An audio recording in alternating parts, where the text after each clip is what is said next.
El placer de viajar. Con Carmelo Jordá y Kelu Robles. Kelu Robles. Carmelo Jordá. Muy buenos días, tardes, noches o lo que sea cuando nos estéis escuchando. Bienvenidos a un nuevo episodio del Placer de Viajar. El mejor podcast de viajes desde que, según algunas fuentes o según cómo se mida, era el mes de abril del año 73. Según otras, el mes de marzo del año 64. Bueno, pues en esa fecha, la que cada uno elija, los romanos, comandados por Lucio Flavio Silva, llegaron al interior de Masada y se encontraron allí el panorama numantino, en el sentido casi literal del término, es decir, como 1 millar de personas que se habían matado unos a otros, una cosa así ritual, antes de ser derrotados. ¿Te gusta esta o prefieres una fecha un poco más alegre? Por favor, una más alegre, porque esto de como me van a matar a mí antes, me mato yo, no me está convenciendo mucho, Carmelo. Bueno, era una costumbre de aquellos tiempos. Bueno, pero vamos a esa fecha más alegre. El mejor podcast de viajes desde que el 10 de marzo de 1928... parece que fue ayer, nació en Campo de Cristana la inmortal y sin par Sara Montiel, que es una de las actrices más carismáticas que ha habido en la historia de España y, si me permites decirlo, aunque hoy en día ya casi todo es prácticamente incorrecto, una de las mujeres más bellas que hemos visto nunca en una pantalla de televisión o de cine. Bellas y sensuales, sí, porque ella reinterpretó el cuplé cuando era un género ya casi olvidado, pues llegó ella, le dio ese rollo sensual y se puso otra vez muy, muy de moda. Bueno, ya sabéis todos, tú seguro, Carmelo, que soy súper fan desde que era pequeñita de Sara Montiel. Me fascina el hecho de que desde que era pequeñita, pero eso yo creo que ya no es motivo para... no es cuestión de hablarlo aquí. No veía tanto pelis de Disney como las de cine de barrio. El caso es que efectivamente me encanta esta efeméride porque nos vamos al pueblo de la gigante universal junto a los gigantes universales que vamos a encontrar de Campo de Cristana, que también son sus molinos. Efectivamente, un pueblo precioso. Me encanta. Y además tenemos un invitado para hablarnos de ese pueblo, que yo sé que a ti te gusta mucho, pero tenemos aquí, va a venir por primera vez. Y voy a hacer un cebo, así como estos programas del corazón. Familia de Sara Montiel. O sea, fíjate. Ojo, insuperable. Sí. Bueno, un compañero aquí en Libertad Digital. Vamos a dejar el nombre para luego, así os quedáis con la curiosidad. Vale. Bueno, y además, en la segunda parte del episodio nos vamos a ir a un sitio muy especial. Porque, oye, con tanto grabamos este podcast, aunque lo vamos a emitir un poco después, pero grabamos este podcast justo después de todo el follón enorme de Eurovisión, de todas esas cosas alrededor de Israel y que si Israel, que si no, tal. Y a mí me han entrado ganas de hablar de Israel, porque ya sabes que yo soy así como un espíritu de contradicción. Así que vamos a hablar de un sitio muy especial de Israel, que también lo vamos a decir después, para que la gente se quede. Venga, vale, pues hoy estamos así, como con mucha intriga. Exacto.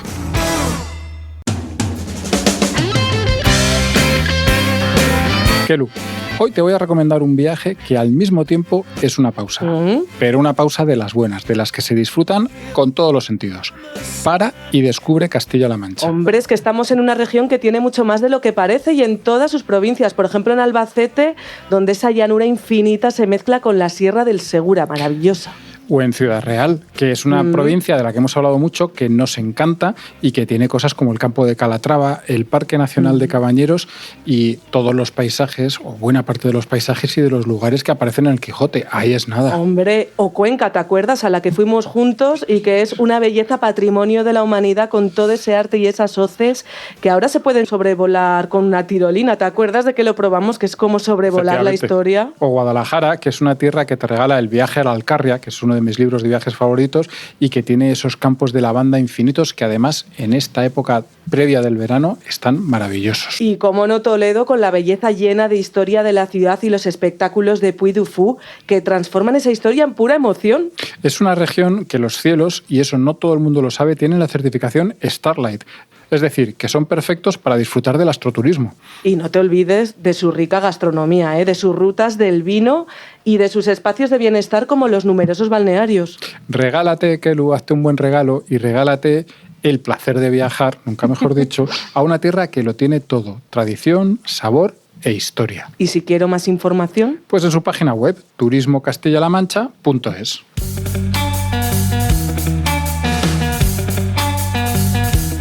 Qué alegría, Kelu, poder contar hoy con un invitado estrella que además es un indígena del sitio del que vamos a hablar. Sí. Me gusta la palabra indígena, la gente se la toma así irregular, pero a mí me gusta. Pero sobre todo qué alegría que sea un periodista tan bueno y un tipo tan... He puesto en el guión la palabra cojonudo, no sé si... Tan majo, pues sí. Sí, venga, vamos a decir venga, las dos cosas. Un tío tan majo y tan cojonudo como Javier del Pozo, que es compañero aquí en Libertad Digital. Todos le habréis leído en nuestra sección de Chic y muchos también le habréis escuchado en el radio, que ha hecho sus colaboraciones y muchas cosas. ¿Javier o Javi? Javi, oye, te tengo que decir que estoy realmente emocionado por tu presentación.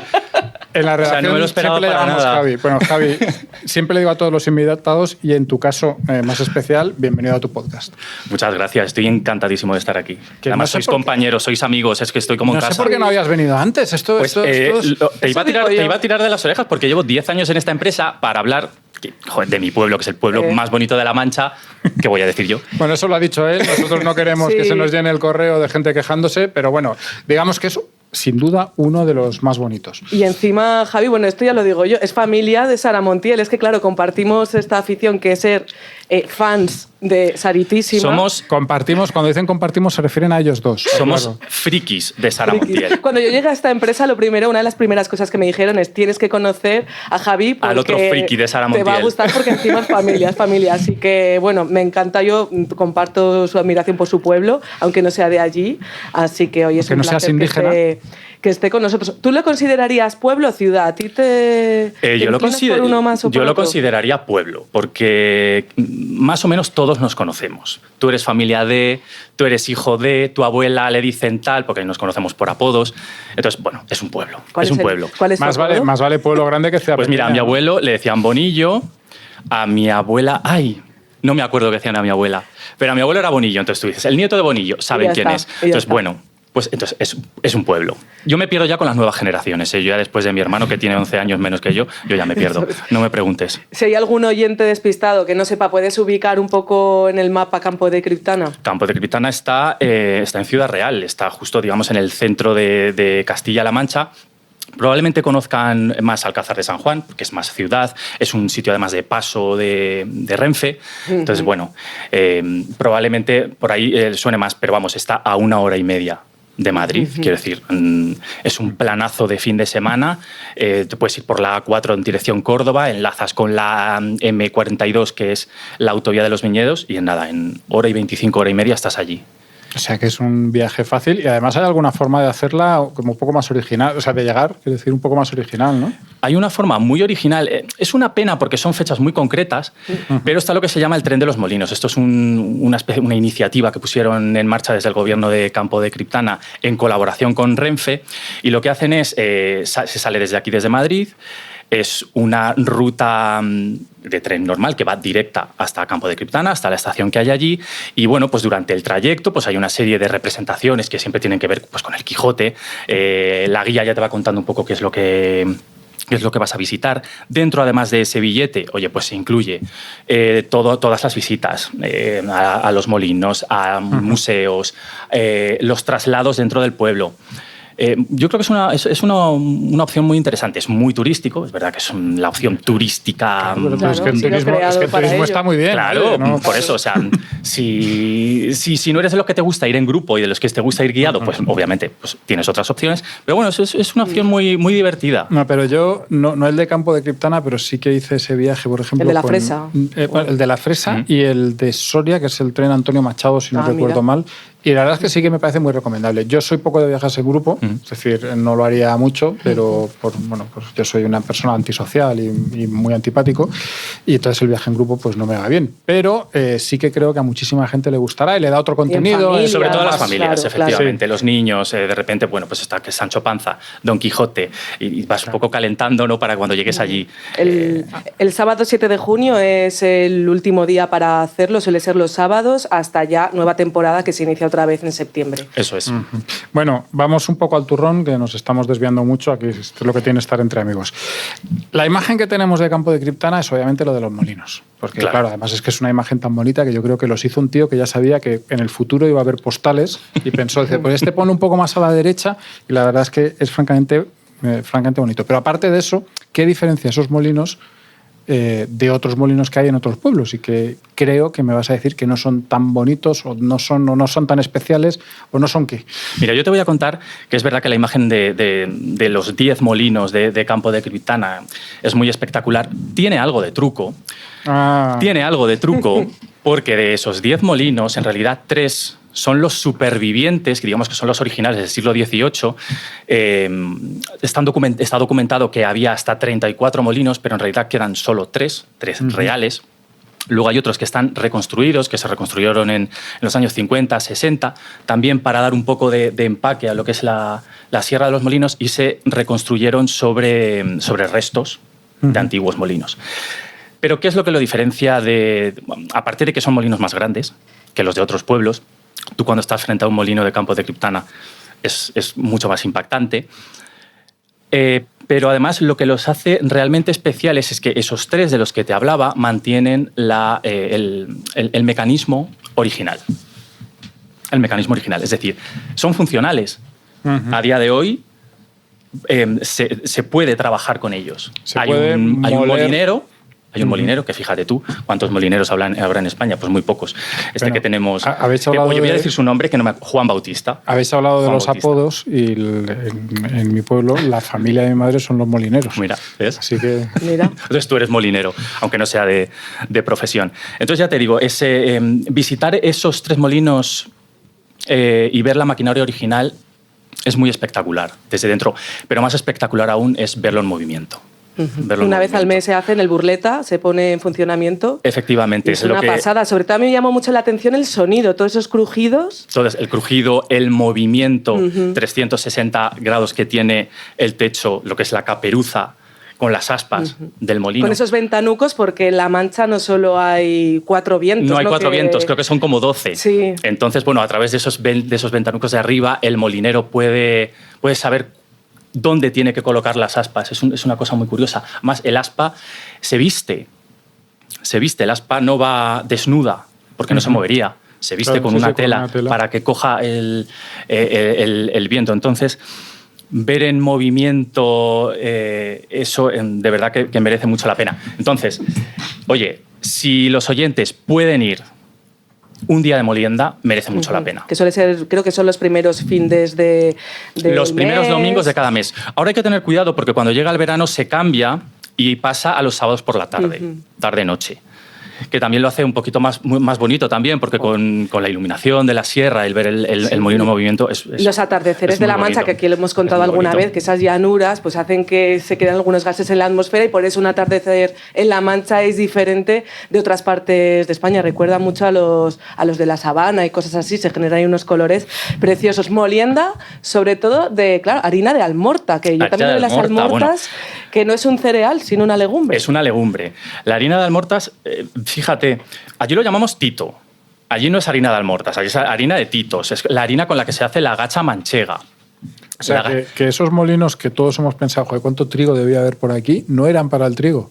Eran para el trigo, porque también se podía moler trigo, pero lo que más se molía en los molinos de Campo de Criptana era almorta porque era más barata, porque era más fácil de cultivar. Pero sí que se puede moler trigo. De hecho, el propio molinero te cuenta cómo esas piedras que rozan con el movimiento del aspa se pueden ajustar, se pueden subir, se pueden bajar para que el roce sea distinto.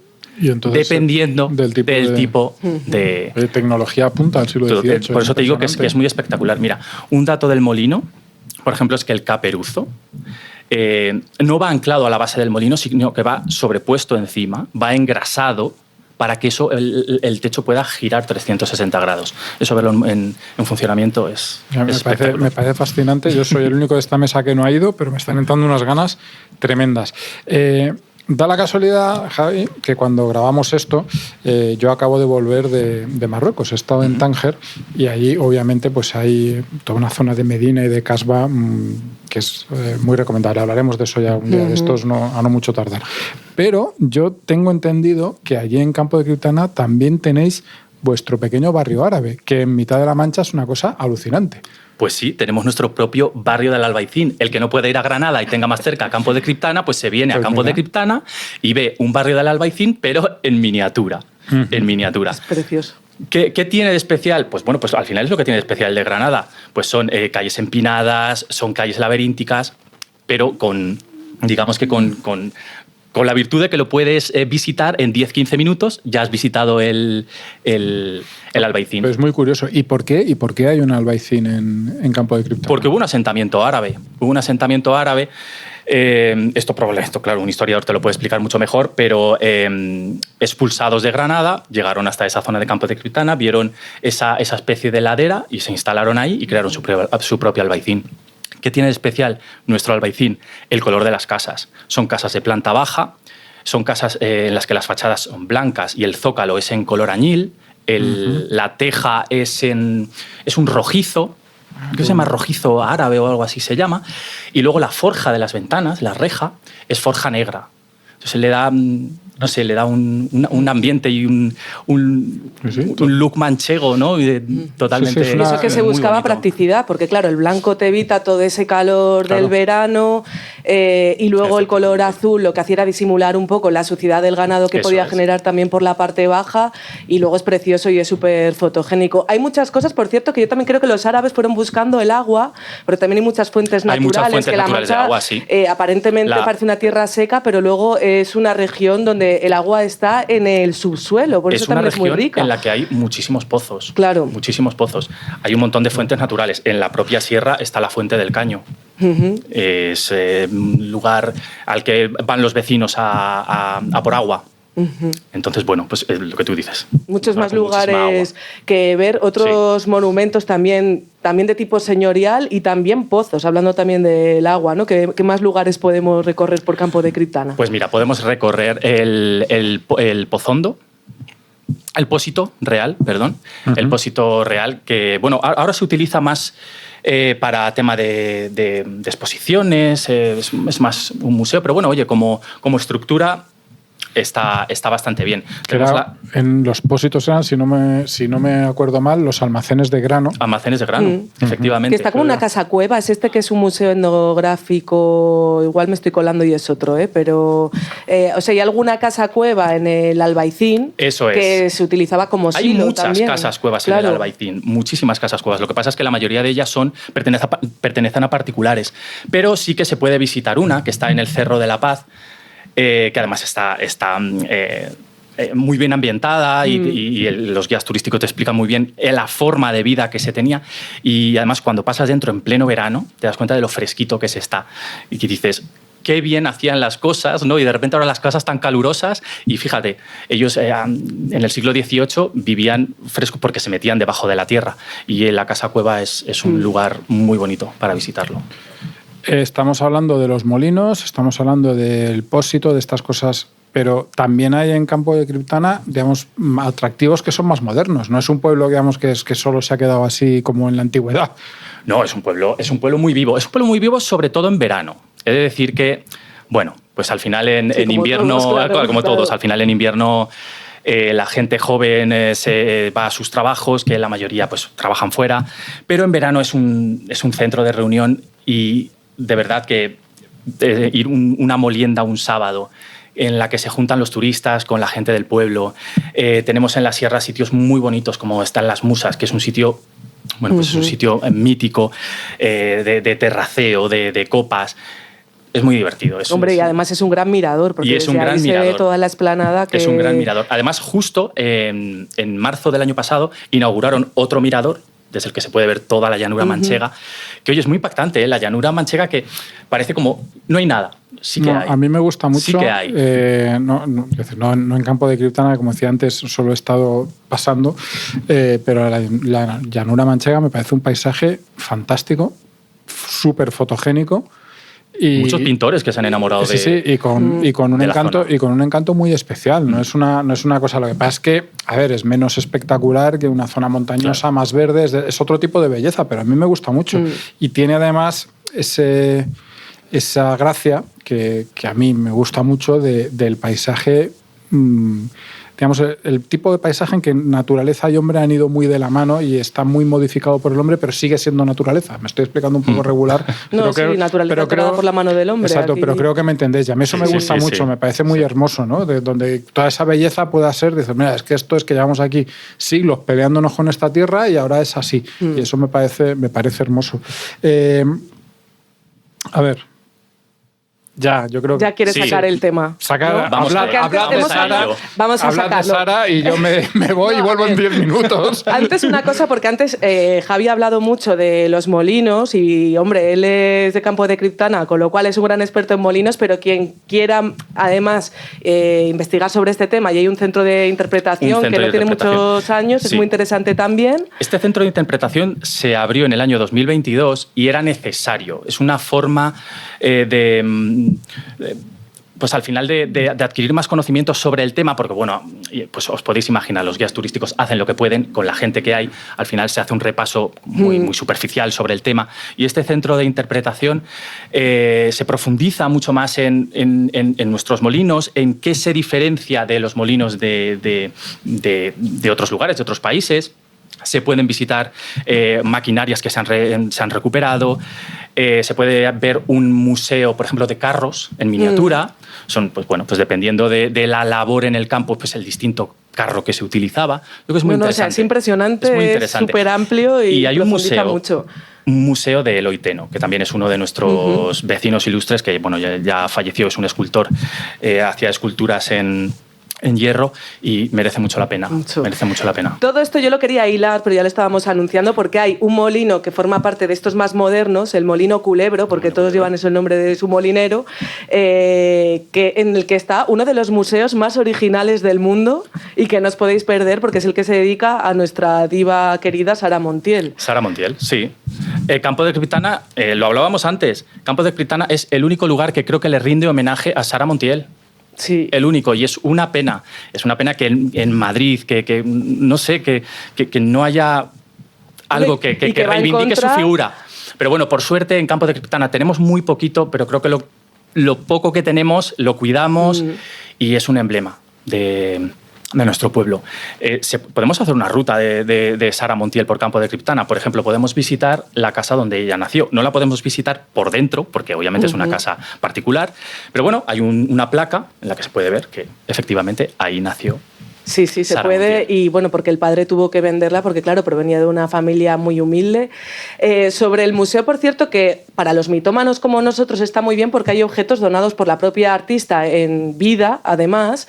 Yo creo que Campo de Criptana va en contra del refrán de nadie es profeta en su tierra porque, efectivamente, como dices, le rinde muchos homenajes y hay otra... Y lo hizo en vida, que es lo importante. Y lo hizo en vida, eso es. Y luego también le dedicó una estatua que la muestra con los pechos desnudos y esto a quien le sorprende es porque no conoció a Sara Montiel, porque ella estaba súper orgullosa de esto, ¿a que sí? Esta estatua está en ¿De la estatua o de los pechos? No la pregunta. De todo, por supuesto, porque tampoco ella era muy modesta. Me parece una pregunta pertinente, que conste en acta. Esta estatua está en el Pozo Hondo, que se llama, es una especie de rotonda plaza que está muy cerca de la calle Sara Montiel. Y bueno, es una escultura, fue relativamente polémica en el pueblo porque dicen que no se le parece mucho. Probablemente no se le parezca porque no sea del todo ella. Ella tenía como una escultura pequeña en su casa, ¿no? Y ella lo que quería que la hiciesen en grande y que la pusiesen ahí. Y así fue. Ella se puede decir que es de las pocas artistas españolas que tienen la estatua que ella quería, porque la inauguró en vida y al final eso es muy bonito y eso es mérito obviamente de Sara por el amor que tenía a Campo de Criptana y también del pueblo, porque el pueblo no se olvidó de ella en ningún momento. Sara Montiel en sus últimos años pudo estar denostada, pero en el pueblo nunca lo estuvo. Y al final creo que eso es... Sara Montiel, y ahora yo desde el no friquismo, es decir, no... Sí, claro, no nos dejes aquí porque esto va a durar... pero maratón de Sara Montiel. Quiero decir, para que la gente, que yo no tengo esta vinculación que tenéis vosotros, pero creo que la gente joven probablemente no sea capaz ni siquiera de sospechar la popularidad que llegó a tener en España. Es decir, no hay en España a día de hoy ninguna actriz que sea la mitad de popular que en su día era Sara Montiel, que era una superestrella. Y era una superestrella porque decidió serlo en España, porque estuvo en Hollywood y le ofrecieron quedarse. Ella quería ser una estrella en su país. Pero ella pensó que probablemente, digamos, yo allí voy a ser la number one y aquí voy a ser una más. Y volvió, pero cuando ya había, digamos, empezado a triunfar, había hecho una película, yo ahora no recuerdo cuál es la película, hay una película en la que tiene un papel importante, con superestrellas, no sé si salía Burt Lancaster, es decir, y estaba en el camino del éxito y lo tenía todo para ese éxito, porque realmente, de hecho, fíjate, ahora voy a hacer yo de friki, se cuenta que, no sé si es cierto, pero se cuenta que una vez le dijeron a la actriz, la de Cleopatra, ayudadme. Liz Taylor, de que cómo se sentía ser la mujer más guapa del mundo. Y ella dijo, no, mira, es que hay una actriz española, y lo decía por Sara Montiel, que era más... Era un espectáculo, como dato es que volvió, y ya, bueno, dejamos esto porque ya no es que volvió a España, hizo una película que entonces era de bajo presupuesto, como El último cuplé. Fue tal éxito que tremendo. Estuvo un año proyectándose en los cines Callao y ha logrado ser la película más taquillera de la historia en el cine de España, hasta que llegó ya después la saga de Torrente. O sea, no hubo una película más taquillera que esa hasta entonces. Una película divertidísima, por cierto. Te voy a contar algo del último cuplé hilando con mi pueblo, porque no me voy a ir por peteneras.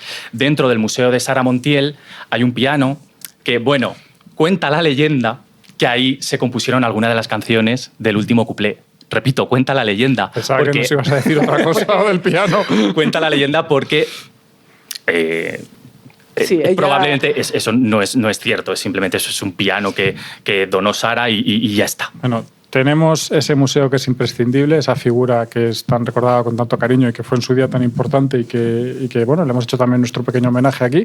Otro día ya os dejo solos y...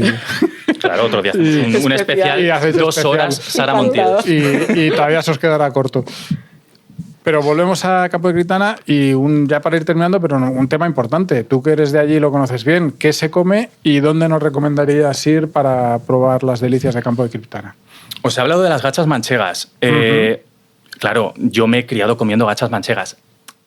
El aspecto es raro y el sabor puede ser raro también, pero yo les recomendaría que por lo menos las probasen. Las migas de pastor, el pisto manchego. En carnes, pues por ejemplo, el cordero, lo que se llama la caldereta, que es un guiso de cordero, el típico guiso de campo.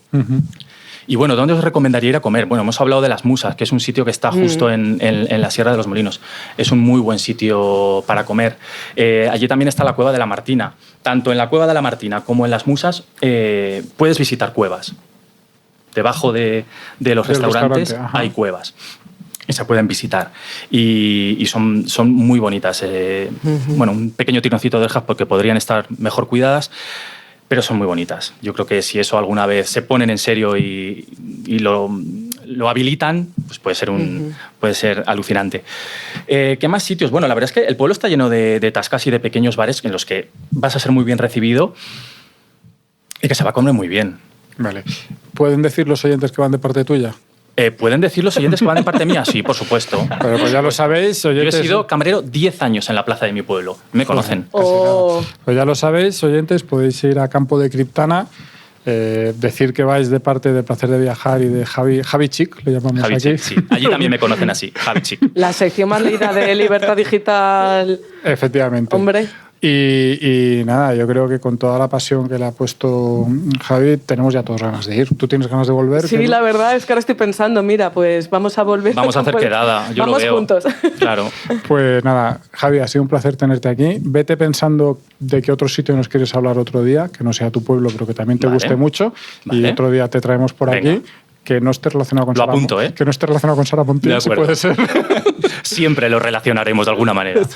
Y eso, ya sabes que aquí tienes las puertas abiertas y que es un placer. Y Kelu y tú y yo nos vamos a un sitio que no tiene nada que ver con Campo de Criptana. No tenemos manera de hilar esto. No hay forma. No hay forma.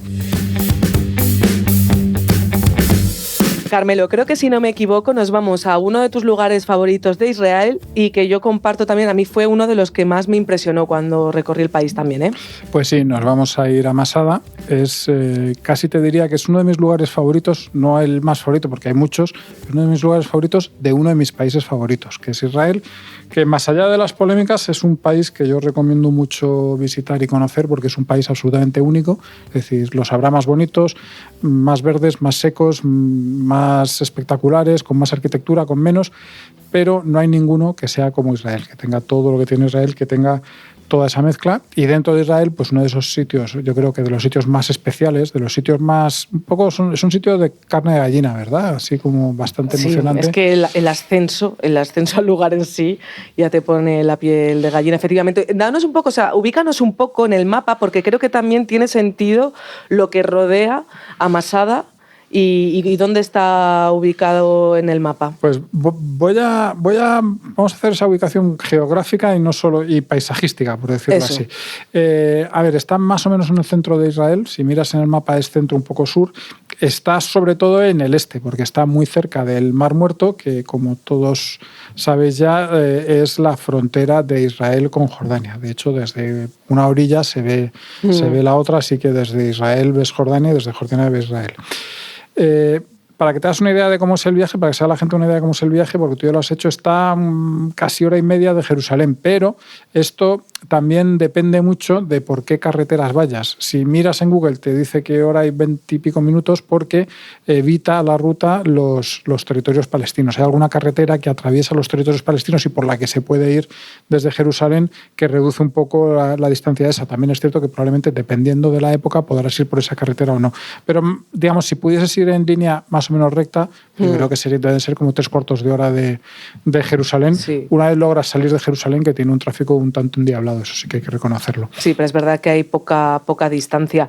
Y se me estaba olvidando de decir que está en mitad del desierto. Es decir, y esa es una parte importante. Está en mitad del desierto de Judea, en un paisaje en el que, no sé, es decir, no hay ni las plantas estas rodantes de las películas del oeste, vamos. De hecho, bueno, es muy impresionante cuando subes, porque está en un alto y ves a un lado ese Mar Muerto y en la parte trasera ese desierto donde se puede ver también una especie, no sé si llamarlo base militar, donde hay mucha gente que hace la mili y es obligatoria, y yo, el guía que tenía de turismo, me acuerdo que se emocionaba recordando el momento en el que...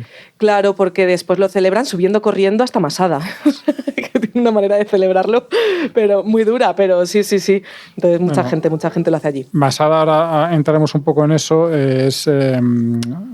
tiene un significado especial para los israelíes, porque bueno, es parte de su historia y es una parte de su historia que les ha gustado mucho recordar, ¿no? Que les gusta mucho traer de una forma al presente.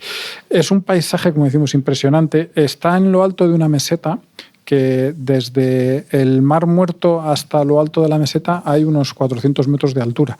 Con lo cual es bastante curioso, pero como el Mar Muerto está a 400 metros por debajo del nivel del mar, estás al nivel del mar, curiosamente. Pero bueno, 0 metros. Sí. El Mar Muerto lo ves así en la lejanía. Antes menos en la lejanía, ahora como el Mar Muerto se ha empequeñecido bastante, lo ves algo más en la lejanía, pero bueno, está muy cerca, se ve desde arriba. Creo que el problema de la reducción del Mar Muerto está empezando al menos a frenarse, según las últimas noticias que tengo, no tal, pero bueno, cualquier día de estos lo volverán a llenar y lo digo completamente en serio. Es decir, hay ideas, proyectos de cómo hacerlo, así que esto con el tiempo pasará. La propia meseta en la que está Masada es muy espectacular y cuando tú la ves desde abajo es bastante alucinante porque las paredes es que están cortadas como a cuchillo, es decir, o sea, son acantilados, que lo he comprobado antes de decirlo, que no solo es la pared que está al borde del mar, sino que también se dice de la que no está al borde del mar, o sea, que son como acantilados cortados a cuchillo. Y luego lo que tiene sobre todo, que cuando estuviste allí pues te la contaron supongo mucho, es mucha historia. Y además, claro, no es que tenga mucha historia, es que la respiras prácticamente. Bueno, y una historia muy épica. Además me gusta esto que vamos a hacer. Vamos a contar la historia, nos la vas a contar, Carmelo, porque cuando yo lo visité, primero te vas a un cine, una sala de cine, antes de subir. a esa meseta y entonces te cuentan la historia. Esto es lo que ocurrió en el lugar que vas a ver. Entonces, claro, cuando tú conoces unos vestigios y unos restos que pueden estar mejor o peor conservados, pero vas con ese conocimiento previo, le das otro valor también. Efectivamente. Bueno, la historia empieza muy atrás en el tiempo porque como era un sitio así tan estratégico, también colocado, dominabas mucho el Valle del Mar Muerto, dominabas buena parte del desierto de Judea y encima es que realmente es una meseta muy llana, es decir, en la parte de arriba tienes bastante espacio para construir para lo que quieras. Pues bueno, ya en la época en la Edad de Bronce había allí asentamientos, pero digamos la cosa como chula empieza ya por el año 100 a.C., cuando es un sumo sacerdote el que construye la primera fortaleza.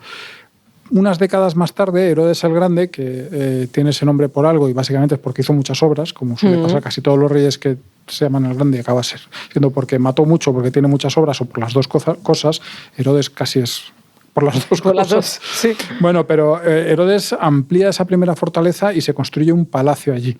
Y tiene una cosa curiosa, que es que su mujer, su mujer, su madre y su hermano se quedan allí encerrados con una pequeña guarnición en un momento en el que Israel es invadido por los partos y por también parte de los judíos que se rebelaban contra Herodes. Entonces él les deja allí diciendo, aquí es donde vais a estar seguros, y se va a Roma a recabar ayuda de los romanos. Fíjate el viaje en aquella época.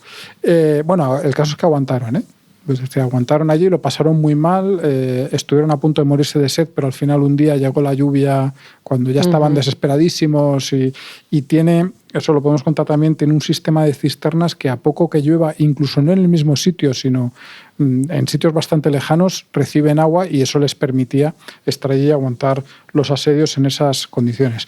Sigo con la historia, una década... se ha muerto ya Herodes, y la fortaleza como que nos olvidamos un poco de ella. Pero cuando empieza la primera guerra entre romanos y judíos, hay un grupo de irreductibles, de los más... esos tenían también, cuentan historias... Sí, esos debían de ser unos tíos como muy amables. De estos que hacían de las suyas. Te los encuentras en el ascensor y te saludan y tal, muy educados como vecinos. Sí, siempre saludaban. Tendría que ser unos piezas. Bueno, fíjate que uno de estos grupos les llamaban los sicarios. Sí, era una facción radical. Sale de ahí el nombre, ¿no?, de lo que hoy se considera un sicario, para que nos hagamos una idea. Bueno, pues prácticamente el último grupo judío que resistía, hubo varias fortalezas, pero la última en caer fue Masada. Entonces ahí se encerraron un grupo de judíos. No se conoce obviamente el número exacto, pero se calcula que alrededor de 1 millar de personas. Finalmente, estos no solo se encerraron, sino que desde ahí asaltaban pueblos cercanos, hostigaban a las legiones, en fin, pues lo que se hace en estos casos normalmente.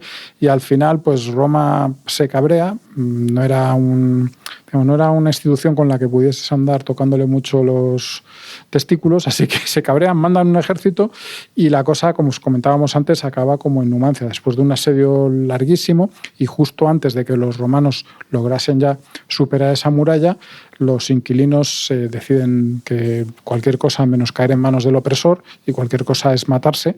Como los judíos, igual que los cristianos, tienen prohibido matarse por sí. Un acto impuro, ¿no? Exacto, el suicidio, pues lo que hacen es matarse unos a otros y se matan los 1000 que hay, excepto, por lo visto, 2 o 3 mujeres y sus hijos que se habían escondido así en un túnel. Así que la historia es bastante truculenta. Sí, y bueno, y es que ya si te pones a buscar sobre esta historia, también sobre cómo ha llegado a nuestros días por una especie de periodista que estaba allí, que también no se sabe qué parte hay de épica y de realidad en todo esto. Lo que pasa es que hay varias fuentes. La principal fuente es Flavio Josefo, que era un historiador judío, pero que se pasó, por decirlo así, al bando de los romanos. Al bando de los romanos y cuenta esa guerra la guerra con los judíos. El caso es que cuando se empezaron a hacer excavaciones arqueológicas en los años 60, parece que coincidían bastante con las cosas que contaba Flavio Josefo, que de hecho lo curioso es que no estaba allí cuando pasó esto. Sí que estaba, por ejemplo, en Jerusalén cuando se toma la ciudad y se destruye el templo. Entonces eso lo cuenta de primera mano, pero esta parte de Masada lo contó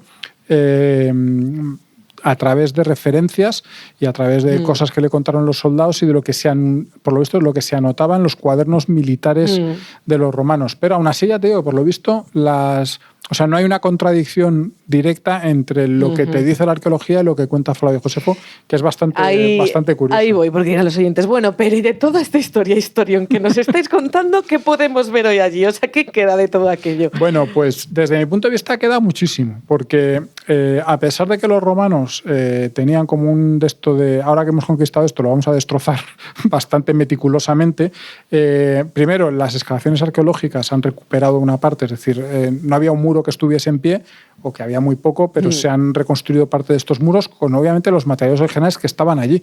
Y lo bueno que tiene es que estamos en un sitio, como decimos, estamos en pleno desierto, el clima es brutalmente seco en esta parte del desierto, y eso ha ayudado mucho a conservar muchas cosas, incluso papeles, que es una cosa curiosa.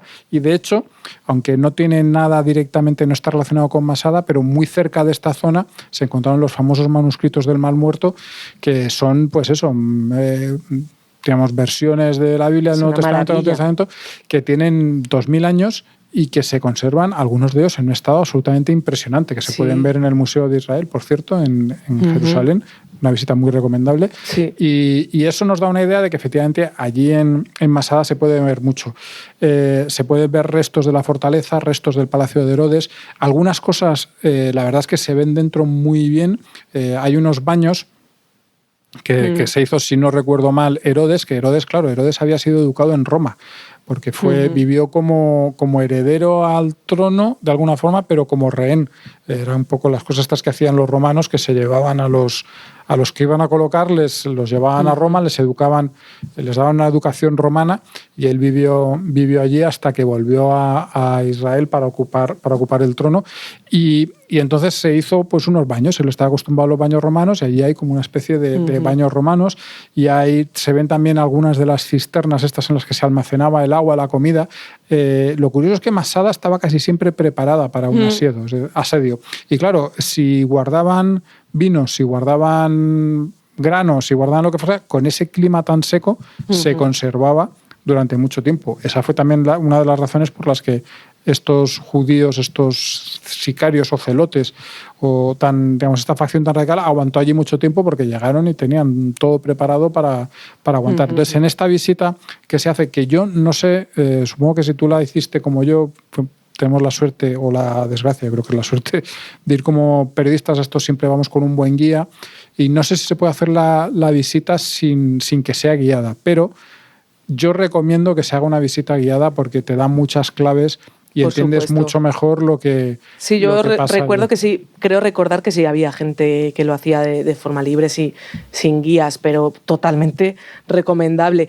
Estaba pensando en esa imagen de ese color tan ocre, no solo en el entorno, sino de la propia fortaleza, y yo me preguntaba, ¿pero de dónde sacaban las piedras? ¿Cómo subían hasta aquí el material de construcción? Y es que se crearon su propia cantera ahí arriba, entonces siempre aprovechaban el propio material del terreno, de ahí que es que además servía luego para integrarse en la imagen y esconderse incluso, porque a nivel visual queda integrado. Sí, te lo voy a decir, que se ve, o sea, desde de lejos te cuesta ver que está allí Masada, porque han utilizado la misma piedra. Luego hay cosas que a mí me parecieron, o sea, la primera vez que fui a Masada, yo he estado un par de veces, y la primera vez que fui me pareció absolutamente increíble, y es el hecho de que desde la muralla de Masada ves los campamentos romanos que se construyeron alrededor para este asedio, pero que los ves perfectamente, los distingues perfectamente. Ahí el rectángulo perfecto con sus calles, y es una cosa alucinante.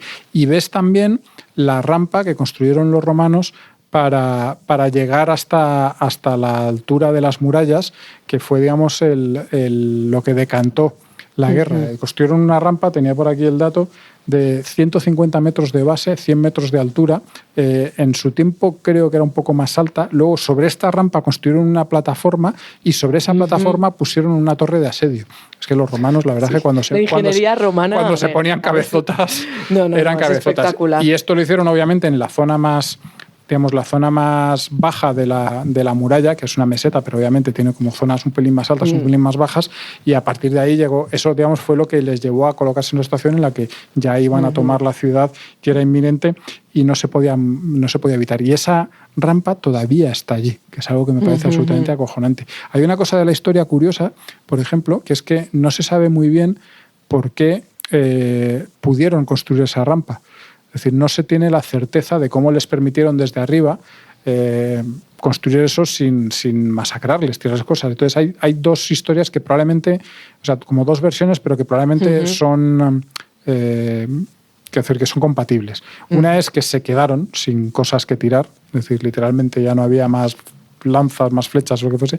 Y otra es, se dice también, al menos eso fue lo que me contaron también allí, que los romanos, que eran bastante listos y, digamos, este concepto de los derechos humanos no lo tenían todavía muy asumido, llevaron esclavos judíos a trabajar en esa rampa, es decir, que la construyeron esclavos judíos. Con lo cual, claro, el que estaba arriba y era judío, pues para evitar eso tenía que matar a judíos, no a romanos, que era obviamente... Esa era otra cosa. Y por eso al final pudieron construir la rampa y la construyeron esos esclavos judíos. Fíjate qué situaciones y qué historias. Y todo eso, insisto, se puede ver desde allí y a mí me pareció absolutamente fascinante. Lo que no construyeron los romanos es el teleférico gracias al cual podemos subir sin tener que correr como esos militares haciendo la mili. Sí, o sea, que la subida es increíble también. O sea, es que la imagen de ver cómo te acercas a la fortaleza y ya vas viendo también el Mar Muerto y todo. O sea. Hay por lo visto un par de caminos reales que se pueden subir, pero que tienen que ser la repera y que además deben ser peligrosísimos, porque, insisto, la montaña está cortada como a cuchillo. Entonces, lo que se hizo en su día, cuando se decidió potenciar Masada como el fantástico destino turístico que es, porque ya digo, es un lugar verdaderamente alucinante, es construir un teleférico. Entonces, tú efectivamente estás, digamos, a ras de prácticamente a la altura del Mar Muerto y subes con esas cabinas y entonces cuando te elevas ves cómo te acercas a la ciudad, a la meseta, te metes dentro de la montaña, al mismo tiempo por el otro lado ves el Mar Muerto y esa experiencia tal. A mí además es que me encantan los teleféricos. A mí también. Sí. De los niños que tenemos dentro yo creo que ahí disfrutan porque es una forma, no sé si llamarlo de viajar, que al final tampoco son viajes tan largos, pero es una forma de llegar a sitios... Sí, que siempre te pone, el cuerpo se te pone en otro modo. No sé, cambias el chip de, que me voy a montar en un teleférico. Exacto, es algo especial. Efectivamente. Vamos, incluso en el teleférico de Madrid, que es decir, no subes, que vas de la casa de campo a Rosales, pero aún así me parece precioso. Es una especie de pájaro momentáneo también. Oye, después de esta experiencia, yo me acuerdo que fui y vi atardecer allí, luego... bajar el sol más que atardecer. Al atardecer vi en el Mar Muerto, donde te puedes dar un baño, que es una experiencia. Desde luego, es uno de los imprescindibles de Israel, creo yo, que es ir y bañarte en el Mar Muerto. Yo voy a romper una lanza no solo por el baño, sino por el paisaje. A mí el Mar Muerto me parece un sitio también absolutamente alucinante. Qué extraño, ¿eh? Sí, es muy extraño, efectivamente, es muy raro. Tú dices, es un lago, pero este no es un lago normal. Aquí hay algo que no es como lo que yo estoy acostumbrado. Como tengas la suerte de ir en un día sin mucho viento, que tampoco es una suerte enorme, que es decir, bastante habitual, porque al final estás en una depresión, así que el agua es que es realmente como una pista de hielo.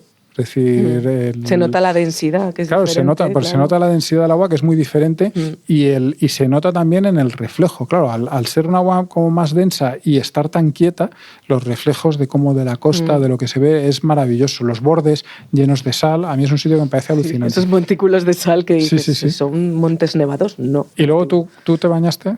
Sí.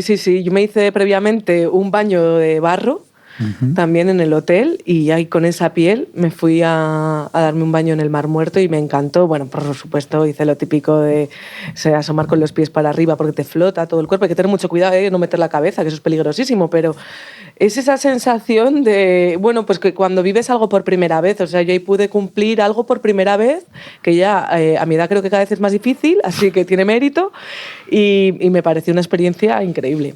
Es peligroso meter la cabeza en el agua, pero no por nada, sino sobre todo porque los ojos... Por la salinidad. Claro, la salinidad tan tremenda que tiene el agua. Es que, claro, decimos que el agua tiene... no puedes beber nada. Decimos que el agua tiene mucha sal, pero pero es que yo creo que muchos, los que no hayan estado allí, les costará hacerse una idea de la cantidad de sal que tiene el agua, que es, digamos, como justo antes de convertirse en un mazacote, para que nos entendamos. Es realmente muy salada. Y entonces no puedes meter la cabeza en agua porque se te mete ese agua tan salada en los ojos y sería los oídos. Bueno, sería horroroso. Siempre las recomendaciones bien informadas en todas partes, o sea que... Yo tengo que confesarte que me bañé la primera vez que estuve. Y luego he estado 1 o 2 veces más y rehusé amablemente volverme a bañar. Bueno. Porque, digamos, es una experiencia que yo recomiendo. Tienes que hacerlo, eso sin duda. O sea, no es porque es una experiencia lo de la flotación y tal. Pero a mí me picaba tanto la piel que es que no o sea, no sé, es como si es literalmente meterte en salmuera. Y yo tengo la piel algo fina y realmente ese baño fue cualquier cosa menos placentero. O sea, fue una experiencia, insisto, hay que hacerlo, no dejes de hacerlo por esto que os estoy diciendo yo. Pero cuando ya lo hice la primera vez, juro que salí de allí, pensé, ya lo he hecho, ya no lo voy a volver a hacer. Si algún día vuelvo, y efectivamente volví, y me dediqué a fotografiar y a disfrutar del paisaje, que también está muy bien. Es uno de los grandes alicientes. Y luego, aunque parezca una tontería, a ver, yo estas cosas de verdad las creo, no las digo por friki ni por tal. Estar en el sitio más bajo de la Tierra es algo que tú lo sabes y que de alguna manera forma parte de esa experiencia. Es decir, tú sabes, esto es todavía más peculiar. Estás allí, diría que casi lo sientes como otra presión, no sé, es algo diferente. Yo creo que eso también forma parte de todo eso. Fíjate que 2 sitios estamos hablando que están a tiro de piedra uno de otro, es decir, o sea, y de hecho casi todos los viajes pasan por los 2 sitios, y qué sitios tan excepcionales y tan maravillosos. Estaba pensando, está a tiro de piedra, campo de Criptana de Masada, y yo, bueno, tampoco tanto. Me refería obviamente a Masada del Mar Muerto, que sí que está a tiro de piedra, además desde allá arriba yo creo que casi llegas. Así que es 2 sitios o un único sitio, un viaje que os recomendamos vivamente hacer. Muchísimo, como cada semana nos dedicamos a viajar y a contaros lugares que espero que os gusten, porque la semana que viene no es una advertencia, es un saludo, pero podría ser una advertencia porque volvemos. La semana que viene, es decir, exactamente en 7 días, aquí estaremos otra vez dando la tabarra. Suscribíos y así no tenéis que estar pendientes. Y escribidnos, @libertaddigital.com. El placer de viajar, con Carmelo Jordá y Kelu Robles. Escucha este y otros programas cuando y donde quieras a través de los podcasts de Libertad Digital y Es Radio. Instala nuestra aplicación para iOS o Android. Entra en nuestra web Es Radio FM o búscanos en iVoox, Apple Podcast o Spotify.